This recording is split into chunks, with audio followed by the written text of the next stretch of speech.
ঠাকুর মা স্বামীজির শ্রীচরণে ভক্তিপূর্ণ প্রণাম জানিয়ে স্বামী গম্ভীরানন্দ রচিত শ্রীরামকৃষ্ণ ভক্তমালিকা থেকে আজকের নিবেদন স্বামী ব্রহ্মানন্দ।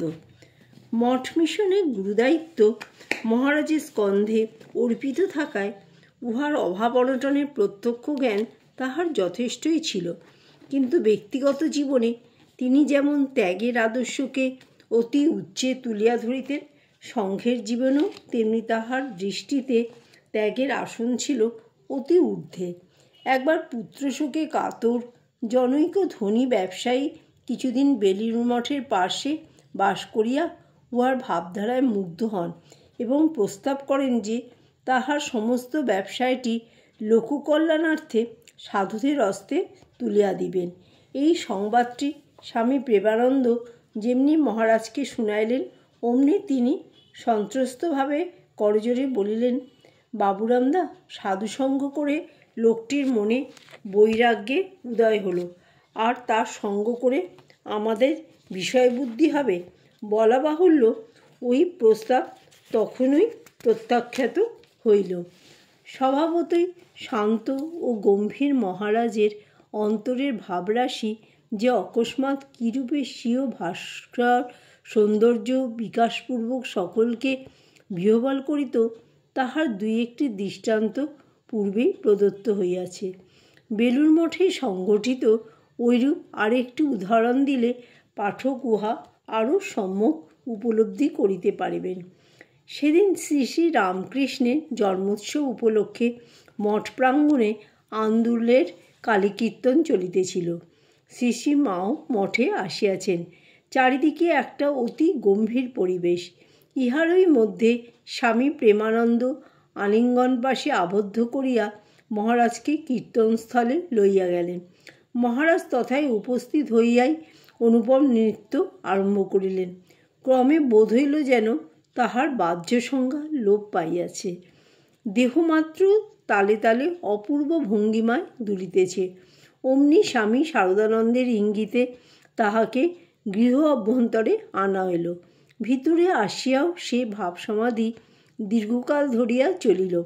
অবশেষে শ্রী শ্রী মা আসিয়া সস্নেহে আহ্বানপূর্বক তাহাকে সাধারণ ভূমিতে নামাইয়া আনিলেন। সংঘের নেতা হিসেবে তিনি উপদেশ দিয়াই ক্ষান্ত থাকিতেন না, উপদেশ পালিত হইতেছে কিনা ইহাও দেখিতেন। বেঙ্গালুরু আশ্রমে অবস্থানকালে তিনি রাত্রে উঠিয়া প্রতি গৃহে যাইয়া সন্ধান লইতেন সাধু ব্রহ্মচারীরা সাধন ভজন করিতেছেন কিনা। তাহার মতে রাত্রিকাল মনঃসমাধানের পক্ষে অতি অনুকূল, আর তিনি স্মরণ করিয়া দিতেন যে ঠাকুরই হইবেন সমস্ত প্রচেষ্টার কেন্দ্রস্থল। মাদ্রাজ মঠে একদা জনৈকে ভক্তের আনিত ফুলগুলি সেবক তাহার গৃহে সাজাইতেছে দেখিয়া তিনি প্রশ্ন করিলেন, কিছু ফুল ঠাকুরের জন্য রেখেছিস তো? সেবক জানাইলেন যে রাখা হয় নাই, আর মনে মনে ভাবিলেন, ঠাকুর ঘরে তো শুধু পটে পূজা হয়, শ্রীগুরুর মধ্যে জীবন্ত ভগবান আছেন। মহারাজ মনের কথা ধরিতে পারিতেন, তাই ওইভাবেই প্রশ্ন করিয়া সব জানিয়া লইলেন এবং বুঝিতে পারিলেন যে আশ্রম অধ্যক্ষ তাহাকে পূজা করিতে দেন না। কাজেই অধ্যক্ষকে ডাকিয়া ঐরূপ সুযোগ দিতে বলিলেন, আর সেবককে উপদেশ দিলেন, মনকে একাগ্র করতে হলে এমন মূর্তি আর কোথায় পাবি? সেবক ইহার পর পূজা করিয়া সত্যই আধ্যাত্মিক উন্নতি লাভ করিয়াছিলেন। সেবকদের সহিত তাহার সম্বন্ধ শুধু শাসন ও উপদেশ প্রদানই সীমাবদ্ধ ছিল না, উহার মধ্যে একটা প্রাণের স্পর্শও ছিল। একবার জনৈক সেবকের বিরুদ্ধে অপর সেবকগণ ভক্তিযোগ জানাইলে তিনি বলিয়াছিলেন, দেখো, আমার চেয়ে অনেক বড় বড় সাধু আছেন, তোমাদের ইচ্ছা হয় তাদের কাছে যেতে পারো, আমায় সকলকে নিয়ে থাকতে হবে। অপরের মধ্যে হৃদয়ের বিকাশ দেখিলে তিনি খুব সন্তুষ্ট হইতেন এবং মহাপুরুষদের জীবনে জীবের প্রতি করুণার কাহিনী তাহাকে অভিভূত করিত। এমনকি স্থলবিশেষে তিনি তাহাদিগকে অনুসরণ পর্যন্ত করিতেন। দৃষ্টান্তস্বরূপ বলা যাইতে পারে যে দীক্ষার্থীদের নির্বাচনে তিনি অতি সাবধান ও বিচারপরায়ণ হইলেও 1916 খ্রিস্টাব্দে রামানুজাভিনয় দেখিতে যাইয়া উক্ত আচার্যের আচণ্ডালে মন্ত্র বিতরণে এতই মুগ্ধ হইয়াছিলেন যে অতঃপর তাহাকে ওই বিষয়ে পূর্বাপেক্ষা অধিক মুক্তহস্ত দেখা যাইত। মহারাজের মনের আরেকটা দিক সহজেই সকলের দৃষ্টি আকর্ষণ করিত। সর্বদা অতীন্দ্রিয় রাজ্যে বিচরণশীল এই মনকে দৈনন্দিন কার্যের জন্য কোনো আলোচনা সভায় নামাইয়া আনা বড় সহজ ছিল না। ওইরূপ সময়ে তিনি প্রায়ই বলিতেন যে তিনি সভায় যাইবেন না, কারণ শরীর ভালো নয়। অথচ একবার যদি অনুনয় বিনয় সহায়ে তাহাকে আলোচনাস্থলে উপস্থিত করা হইত, তবে মঠ মিশনের সর্ববিষয়ে তাহার পুঙ্খানুপুঙ্খ জ্ঞান ও তত্ত্ববিষয়ে অনিন্দনীয় সিদ্ধান্ত শ্রবণ করিয়া সকলে চমৎকৃত হইতেন এবং বিনা দ্বিধায় উহা মানিয়া লইতেন। সবার বাহিরেও এই আত্মনিমগ্ন মহাপুরুষের ইঙ্গিতে বা আদেশে মঠের সমস্ত বিভাগ সুচারুরূপে পরিচালিত হইত। মঠের প্রত্যেক সাধু ব্রহ্মচারীর চিত্ত উচ্চভাবে পরিপূর্ণ থাকিত এবং মঠভূমি দুর্লভ ফলপুষ্পের বৃক্ষে সুসজ্জিত হইত। স্বামীজির সহিত তাহার প্রেম সম্বন্ধের পরিচয় পাঠক পূর্বেই পাইয়াছেন।